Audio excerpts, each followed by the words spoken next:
Many thanks for your company. To our first story, Director of Legal Services at the NCA, Abna Asafweje, has told an Accra High Court that monies withdrawn from the NCA's account for the purchase of cyber surveillance equipment do not have the approval of the authority's board. According to her, minutes of board meetings during 2015 till date do not show any request and approval brought before members of the board.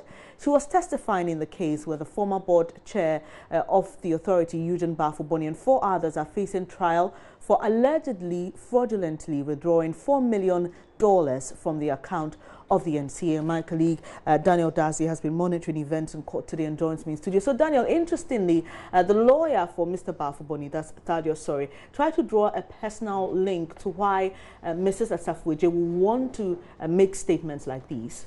Of course, Bernice, all this is happening in the cross-examination of Mrs. Asafweje.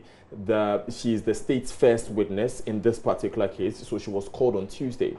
On Tuesday, one of the major points that came out of this case was that she had no knowledge whatsoever of the contract between IDL and the NCA. Well, it's really national security, but the NCA was carrying out that procurement for IDL. So on the back of that, Mr. Sori comes in and makes the point, because one of the revelations that was made was that Madam Asafweje was asked to proceed on leave in 2015, and she came back in 2017. So then he makes that link that it's because of Mr. Bafuboni that she was asked to proceed on leave, and because of that she has an axe to grind with Mr. Bafuboni. She does not like the man, so she vehemently denies that. And then he goes on to say, oh, then you must have benefited from this new government, because it's when they came to power that you were made Director of Legal, and procurement, oversight over procurement was added to your responsibility. Because remember, she was not in charge of procurement when she was first Director of Legal, and then she said that she was hired because of her competence, and then they went ahead with the questioning. Now, let me just inform viewers that this is still ongoing. This cross-examination is ongoing, and what we are doing is receiving updates from our man, Joseph Akable, who is in court. Now, Joseph reports that a lawyer, has been asking the witness, Mrs. Asafweje, whether she has had to do anything to do with national security since she was asked to supervise procurements. Again, this is important because these equipments are being procured for national security and by the NCA. The witness said no. Lawyer Sori asked the witness whether the procurement unit under for institutions that seek for support. She said no, but she also mentioned that the only request for external support that she has dealt with since she became Director of Legal and Procurement was by the Ghana Broadcasting Corporation in regards to some 2 million Ghana cedis. So yes, the proceedings are still ongoing, and Lawyer Sori has asked her to look at a PowerPoint presentation, which became a back and forth between the two of them. Is saying that this was just a presentation to the board, and Madam Asafweje is saying that this was the budget itself and it does not contain this particular contract. Thank you very much, Daniel Dazi, with the updates. Our man Joseph Akable is still in court, and we'll bring you updates on this as the case progresses. Now, the hope of many young people growing up in different parts of the country is to have an environment that is convenient to their growth, a peaceful, serene neighborhood. The story is different for 22-year-old Gladys Oferbia, a student forced to put up with frequent fights in her community amidst poor sanitation. Today on Joy News Agenda, focusing on Zongo communities, my colleague Joseph Akable visited the popular Zongo community of Nima to meet the young girl working to achieve her dreams against the odds. Many old buildings with its roofing sheets well beyond its glorious days can be seen from miles away. Nima is the place, a popular Zongo community in Ghana. Just like any other part of the country, it has its own unique challenges. I doubt there is any better way of understanding these challenges than engaging the residents. Life here in Nima is a bit controversial and sometimes difficult. 22-year-old Gladys Oferbia has lived all her life in Nima. She doesn't recall the area look any different than she sees it now. Looking at you being a student, myself as an example, and then you have to study. Sometimes you are in your room studying and then you just find out it's someone fighting. So you have to, stop what you are doing and then go, which sometimes causes distractions and other things. And then looking at the environment itself, no changes since like I was brought up here, and then what I saw is still what I'm seeing now. So with Nima itself, we are hoping to see the best. Large number of migrant workers from rural Ghana and neighboring countries find their way into Nima and make it their home. The beauty about Nima is appreciated in the cultural and religious diversity of the community. Meet Alhaji Ahmed Otu. He's lived here for a very long time. Nima particular, we have been living. It's very shameful. We have many MPs, many ministers, but when you come, you see the environment. The environment is very poor because I cannot see any country, or even Nima and Newtown. Newtown is very different than Nima. For children who live in Nima and grow up in Nima, how difficult is it growing up? Yeah, because they are not getting work, so they all keep themselves bases and be smoking weed, going up and down. You can see there a lot of, when you pass the gutters, you see them smoking weed all over around of this Nima here. There's no respect. There's no, kind of stupid attitude. When the children is doing something very bad, when you are either you talk, you just give you insult. They give you insult because the others, they are not saying truth to the children. No one can advise the children because of the poverty. The children feed themselves. A political activist, Abdulmumin Abaji, believes the challenge of indiscipline and violence at Nima has a political dimension. Mostly, most of these people goes to NDC MPPs to campaign for them. When they finish, when the election is over, they throw them. When you go there, they give you 5 cedi, 10 cedi. Instead of them to open an account or to force you to be educated, they give you some coins which will plead you and sit a base. We better build a future from today. And education is one of the best. Despite all these challenges, Abdul, Gladys, and Alhaji Otu, like many others, expect a lot of things to change in the community. Water is a problem here because even as I'm talking to you, 3 days now, there's no water at some particular areas. Our house itself like this, there's no water. Well, I would like to see SHS built in Nima. That is my prayers, and even university. That's my prayers, and we are fighting for it, whether it's NDC or MPP or PPP. It remains to be seen the extent to which the community will be affected by disbursements from the Zongo Development Fund. Reporting for Joy News, Joseph Akable. Now, the Member of Parliament for Idris Setrodumase, Mr. Bawa Brahima, has come to the aid of students of Apaso MA Primary by donating 120 dual desks to the school. This is to create a conducive environment for the pupils to be able to study well and bring the best out of themselves. 20,000 pieces of exercise books were also donated to schools in the municipality. Mahmoud Mohammed Nuruddin reports. At the time of the visit to the school, it had closed and children gone home, but we found empty classrooms, some with long benches. That situation had persisted for years. In fact, when you come from the KG to the P6 level, all the classes were using benches. In fact, it was not the best. It was not the best because when you move to the upper classes, those people don't need the benches. Because mostly when they are writing on the benches, in fact, they find it difficult. My name is Johnson Pirka Konla. I'm a teacher here at Apaso MA Primary School. In fact, when students come, where they will get to sit for you, the teacher, to teach them so that they will achieve your aim for the day. In fact, it's difficult for us to do that. They used to lie on their belly, while teacher is on the board teaching. So it's a problem for us here.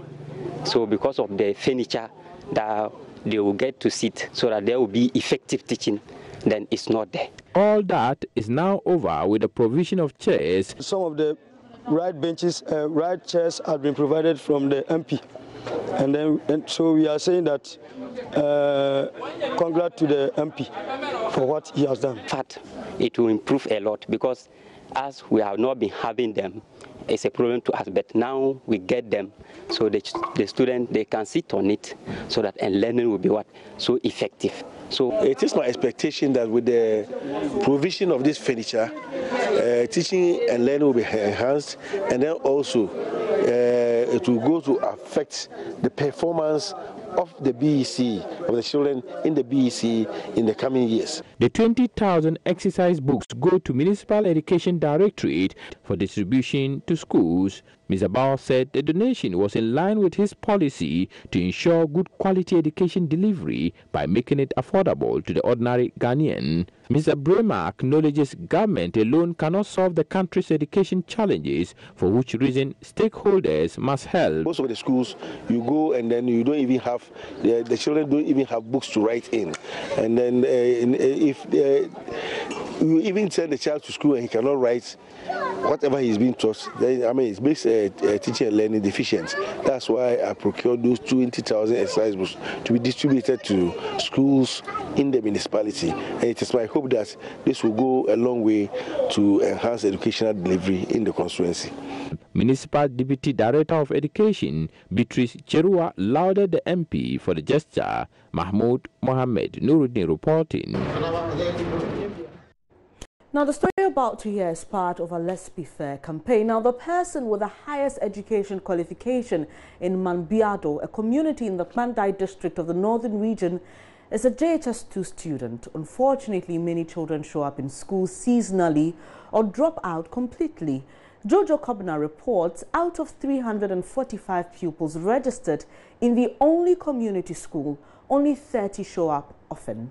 The school has 2 teachers handling children from kindergarten to primary 6.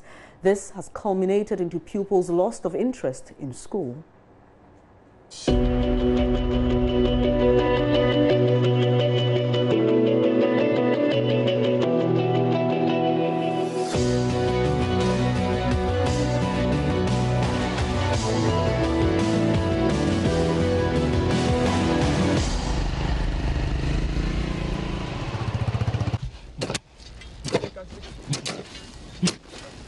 Mambiado is a farming community in the Mandai district of the Northern Region.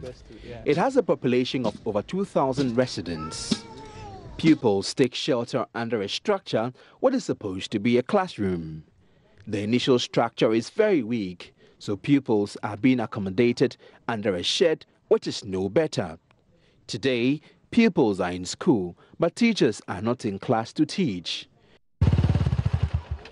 The headmaster of the school said he asked the pupils to go home because only few of them showed up. When they come to school, there is no teachers. We lack teachers. And even classrooms, you can see that the classrooms are not adequate. So today there was no school? Yeah. How was there no school? The students wasn't enough. Like they came, but because here the market day is Wednesday, usually they do not come to school. They will just, most of them will just go to the market and just sell their things. That is it. So that was the reason why he closed them early. The school has formally registered about 345 pupils, but less than 30 pupils are regular. The high enrollment figures captured by the Ghana Education Service looks good on paper and paints an encouraging picture at the national level. The reality, however, is that many pupils have dropped out. So many of these children gathered here do not attend school. They just stay at home and they play. Today is supposed to be a market day, and so the children decided not to show up, and their parents cannot be bothered. If education is also supposed to be a leveler, then you can imagine what the future holds for the children of Mambiando. Residents of the community said they fulfilled part of their bargain by building a shed, but government has failed to provide teachers. It is their effort that is limited and thwarted by the environment where they found themselves. Otherwise, their children are their future, and they wouldn't like their children to walk around without getting education. So it is their priority that they even want to go into it by using communal labor to get the school in place. Even if there will not be external support, they will do it for themselves. Figures from the Ghana Statistical Service indicates that 36.6% of residents of Pandai districts are literate, while 63.4% are non-literate. If literacy is measured by pupils officially enrolled in schools, then clearly literacy rate of the district is questionably low. Bottom line, government has a duty to fulfill the educational rights of children of Pandai district. Jojo Kobna, Joy News.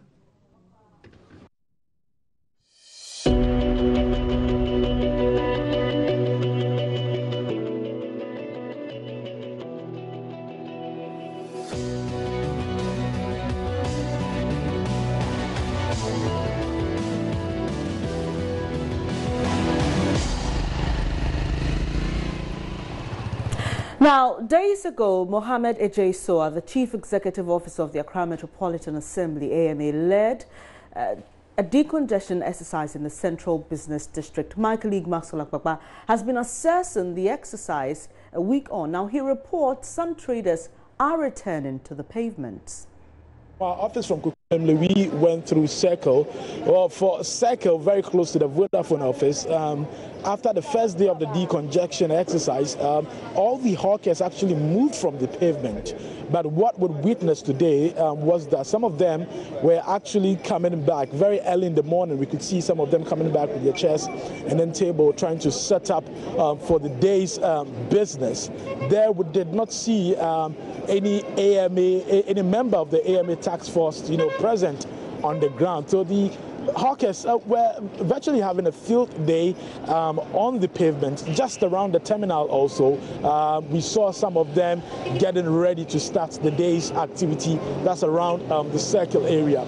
But if you come here to Tudu, well, we are seeing great improvement of the decongestion exercise, because even on the first day after the exercise, when we came here, we didn't see massive improvement like what we had seen today. About 20 personnel of the AMA task force have been deployed here, and they are making sure that the traders do not get back to the pavement. I mean, in previous times, when you come here around this time, it is, the hawkers were virtually having a field day selling on the pavement into the Central Business District itself. But today, I wanted to just have a view of what is happening on the stretch here. Virtually empty. You don't have people, selling in the middle of the streets. They are not present also on the pavement, all of them behind the pavement. And the personnel, the task force here, are making sure that they do not move beyond the red line. Another interesting thing that we've seen here also is the task force trying to prevent people from jaywalking. So if you're walking in the middle of the streets, you get the task force members walking up to you and telling you to get away from the streets. So if you're walking in the middle of the streets, that is not possible any longer. In fact, we witnessed an altercation between a pedestrian and then one of the task force members, because he was walking directly in the middle of the streets. The task force member told him to move away. He says no, he feels free walking in the middle of the streets. In fact, they had to move him onto the pavement to use the pavement. So that's the interesting thing happening here.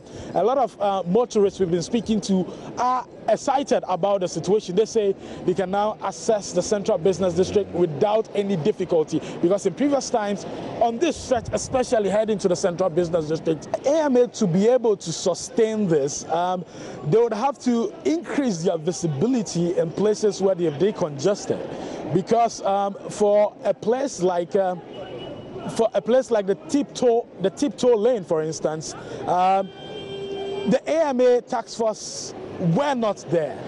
So you have some of the hawkers actually coming back and then still selling on the pavement because the task force were not present at that place. For the area also around the Vodafone head office, we saw the traders coming back onto the pavement. So for them to be able to sustain this, they would have to increase their visibility in the areas that usually have hawkers selling on the pavement, as we've witnessed here. Maxwell Agbagba there. We'll take a quick breather. When we come back, we'll be bringing you more stories to stay.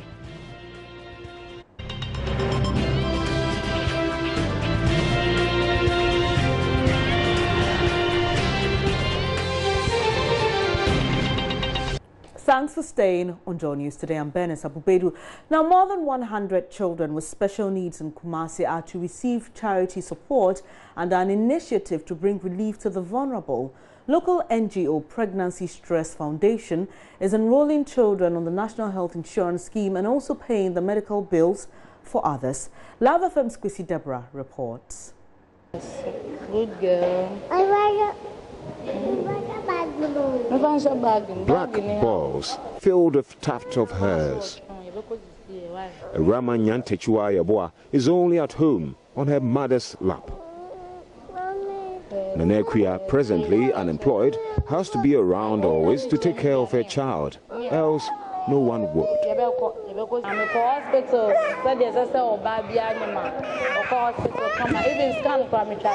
I gave birth on Saturday, she says. The nurse told me she has never seen a child of that before. They didn't even bath her. They just wrapped her and gave her to me. I don't have a condition like this in my family. Before I go out, I cover almost every part of her body.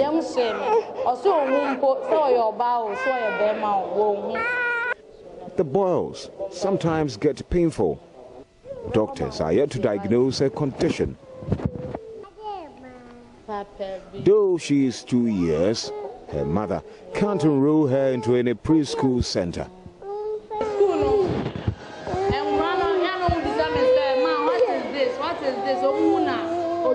When I'm walking around or sit in the bus, the children will ask their mothers, "What is this? What is this?"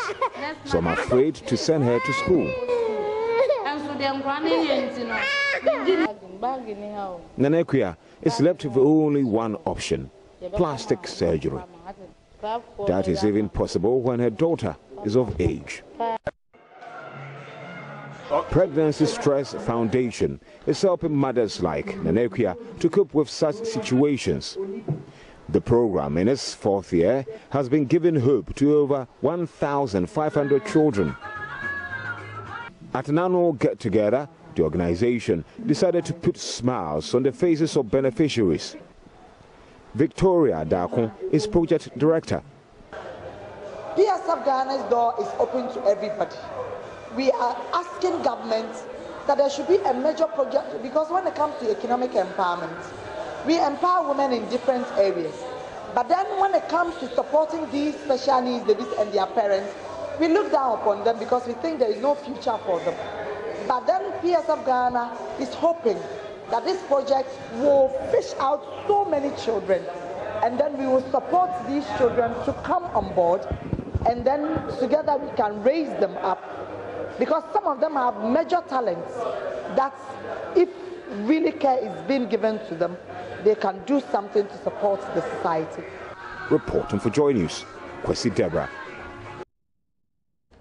The Ghana Integrity Initiative, GII, is calling for a full-scale audit into the cash for seed saga. Corporate Affairs Manager for the Anti-Corruption Organization, Michael Buedi, says the President's inquiry into the matter at the Flagstaff House will not be enough to satisfy millions of Ghanaians. Members of the minority in Parliament are calling for this audit into the matter, and Mr. Buedi believes other sections of the public should join the call. People must see some transparent investigation, and then people then can trust the outcome thereof. Okay. But if the investigation happens like it happened with the way the President said, well, I was briefed, I was satisfied, and that's it, or 28 million Ghanaians are not in the office of the president, and so could not possibly believe the president hook, line, and sinker. The devil lies in the details. The publication of the whole thing, where, okay, well, there's nothing, we received 2.6 million and we had given out to, barring the fact that there had been a lot of contradictions that ensued the president's list. And therefore, please, what the Trade Ministry could have done is that, look, Auditor General, auditors, let's publish the final audit. And I'm sure it would have cured every misconception or every doubt. So, for instance, the minority is calling for an audit, a full-scale audit into the issue. Do you think the ad hoc committee is enough, or that audit will be necessary? I think that the minority should not even only be the ones that are calling for the audit. The ad hoc committee should ask the Auditor General or a competent body to audit the whole account and publish the findings thereof, and just so that people would have confidence in it. And then when such audits are done, recommendations will be made for just learning, for the learning of future events and stuff like that. So I believe that, you know, it is not enough for the president just to dismiss. Mr. Bodi, however, says the minority politicized the issue from the start.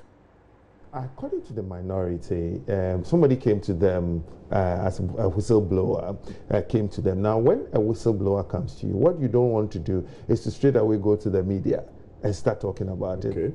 You understand? Then immediately you're beginning to rip the Whistleblowers Act, you shred it into pieces, because then even the whistleblower himself, it does not take advantage of the protection the Whistleblowers Act gives the person. So in the first place, you have moved the discussion away from a whistleblower wanting to fight corruption to an arena of politicizing the issue. So what should they have done? They could have gone to the law enforcement agencies, they could have gone to the investigative, they could have quietly gone to SHRIDE. Because you see, what you do is that when you receive a whistleblower complaint, you go to SHRIDE within a certain specified number of days, and then SHRIDE will then commence investigation. By going to the public, they themselves have start the whole campaign and debating thing in the politicization of the issue. Now, away from that, 8 persons arrested on suspicion of killing two policemen at Gromboso in the Ashanti region have appeared before the Asokwa District Court. My colleague Erastus Asaritonko with Love FM is there for us. Hello, Erastus. Right. So what have the police been telling you with regards to how these 8 persons allegedly committed the crime? Well, we are learning that they are alleged to have barricaded a particular stretch of road, and the spot is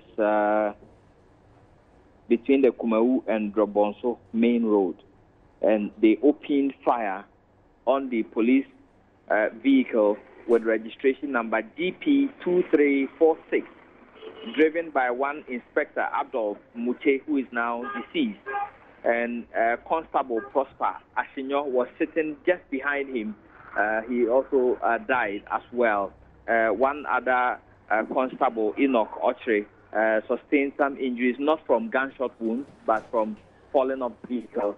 He is responding to treatment. So that is their crime at the moment. But I must say that the 7 suspects just entered the Asokwa District Court. Let me give you their names. They are Musa Abdullah, Osman Isaka, also known as Bule, Isaka Mohammed, also known as Isahaku, Dawo Isa, also known as Haruna, Alaji Ali Isa, and also here at the moment. The court is yet to sit to determine their fate. 7, you said, not 8. Come again. I'm saying that there are 7, not 8. Are they? What's the number of suspects in court now? Well, 7. We have 7. 7 of them. So far. All right, 7. Erastus. Initial reports were that these suspects were nomadic headsmen. Later, we learned that they could be armed robbers. Are you picking any clarity on this? Well, I heard the regional minister say that as well, that he suspects that some of them are Fulani herdsmen? Well, if I'm judging by the name, there's one name here that sounds familiar. Jawo Isa sounds familiar as maybe a Fulani name. But then when you look at them as well, they look like Fulani descent. I must say, they look like Fulani descent.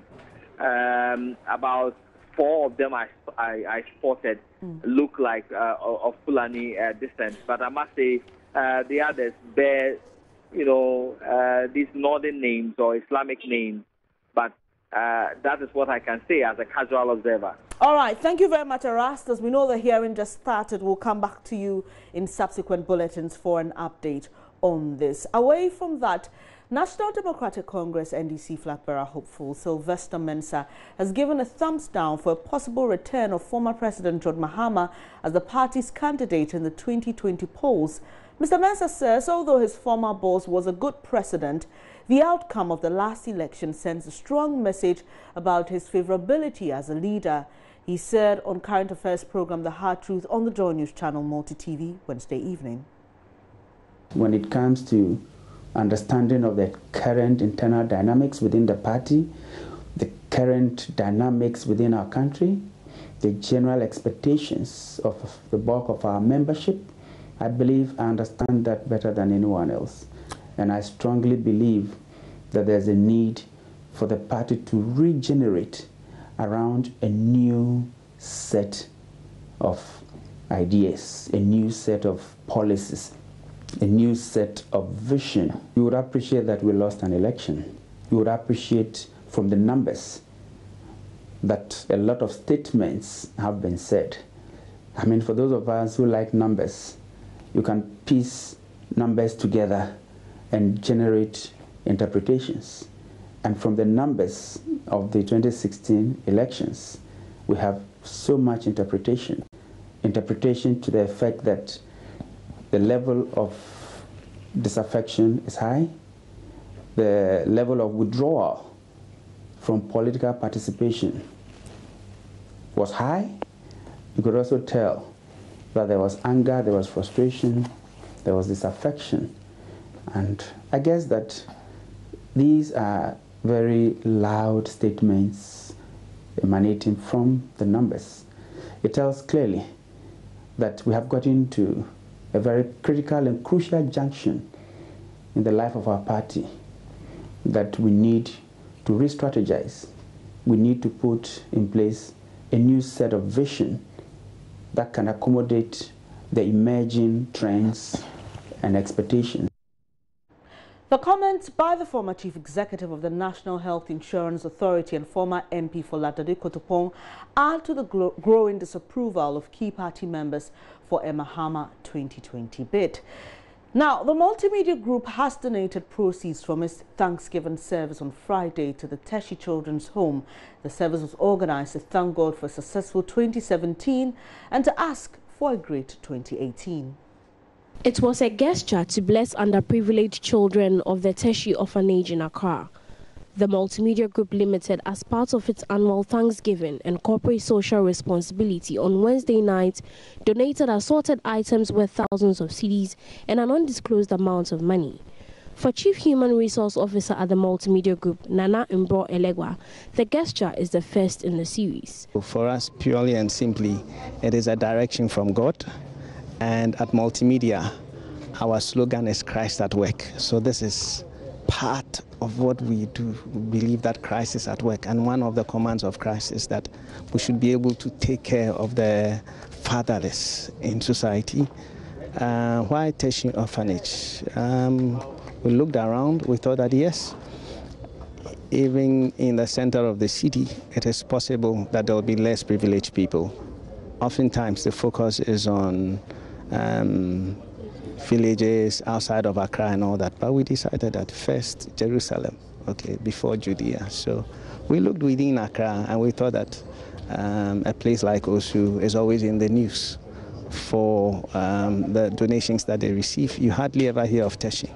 So we decided to come in here. Once we have started this, it is something that we intend to continue, and God be our help.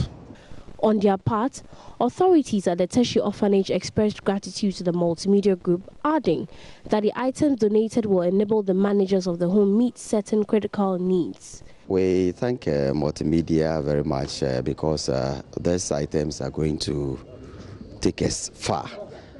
At least, like the name stipulates, Tertiary Children's Home.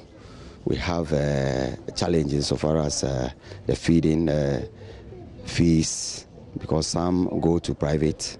We have all sort of children here. Not all are good, so some are learning vocation and then training in the skills. All those things you have to pay. At the same time, we have to feed them. Tertiary as a community is a big community, and unless if we happen to be getting this, then we know our home is safe. Usually, organizations like these have some infrastructural needs, from beds, dining halls, toilets, and other sanitary facilities. The orphanage is no different. One thing is that with them going to other schools is our problem, but should we get a school within to be something that we appreciate most? But for now, we are managing them. We are appealing to other firms and organizations that under their social responsibilities, they should try and then visit us so that they keep this home very safe and then enjoyable. The Tertiary Orphanage, which was set up in 1995, has catered for many and currently hosts 22 children.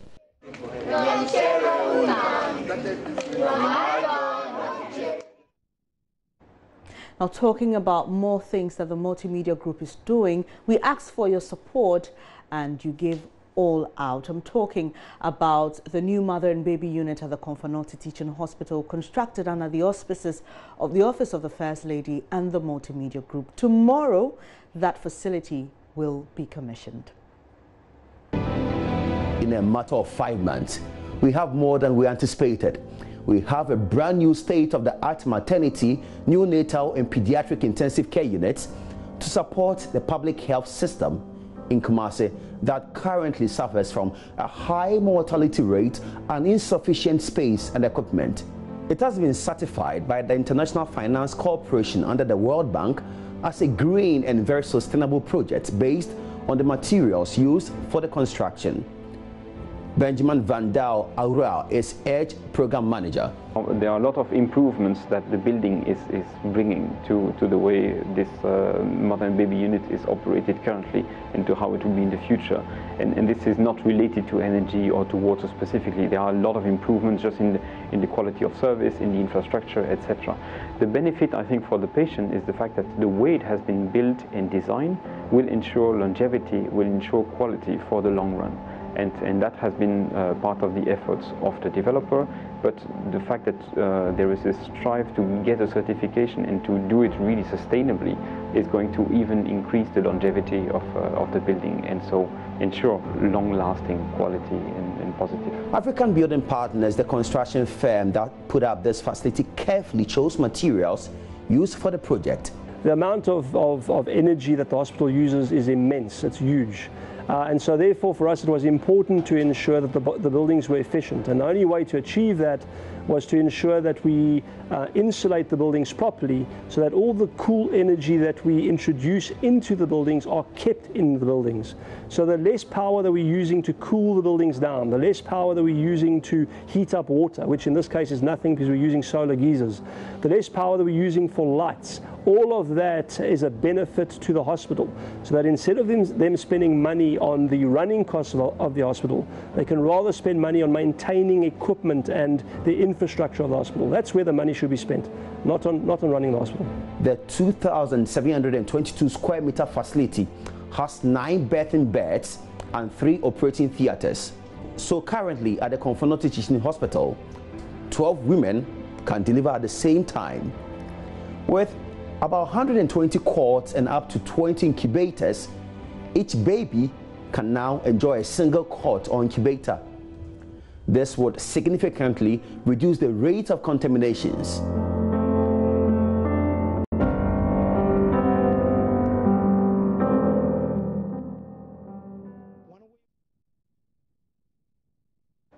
Thank you once again for your support. Do make a date tomorrow here on the Joy News channel on Joy 99.7 FM and online as we bring you that live commissioning. We'll take a quick breather now. Emmanuel Abwajibiafi is standing by with the latest from the world of business.